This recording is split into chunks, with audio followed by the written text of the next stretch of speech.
सब गॾु थी करे असां निकिता आहियूं सिंध जी सकाफ़त मल्हाइण जे लाइ। ऐं असां हर सिंध जे दुश्मन खे इहो पैगाम था ॾियूं त जेको बि सिंध ते मेरी अख खणंदो असां हुन जूं अखियूं कढे वठंदासीं।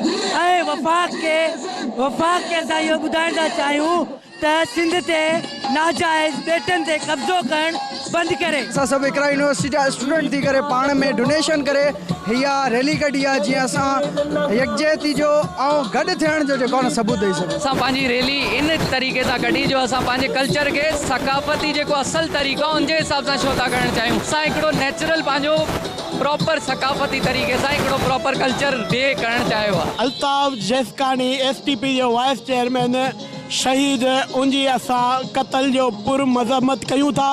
ऐं ॿिए हवाले सां सिंध जे भिटनि ते कब्ज़ा नामंज़ूर आहिनि।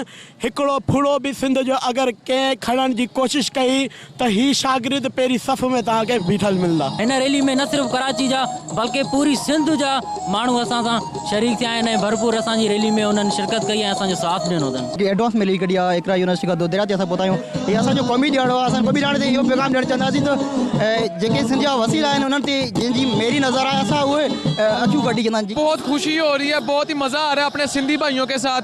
आज इनका कल्चर डे है जो कि मैं फैसलाबाद से हूँ, तो यहाँ आके मैं बहुत इंजॉय कर रहा हूँ, बहुत मज़ा आ रहा है। बहुत अच्छे से लोग हैं, ठीक है, बहुत अच्छा फेस्टिवल है, ठीक है, हमें प्रॉपर तरीके से इज्जत दे रहे हैं लोग, ठीक है, हमें बहुत मज़ा आ रहा है, हम उनके साथ इंजॉय कर रहे हैं। रैली में शरीक सिंधी शागिर्दनि जो मां ॻाल्हियूं ॿुधियूं, उन्हनि जो चवणु आहे त हर साल जिया हिन साल में सकाफ़ती ॾियारो भरपूर नमूने मल्हायो वेंदो। कैमरामैन फराज़ मीरानी सां गॾु आरिफ नाइच, अवामी आवाज़ TV, कराची। विज़िट कयो अवामी आवाज़ मीडिया ग्रुप जी वेबसाइट awamiawaz.pk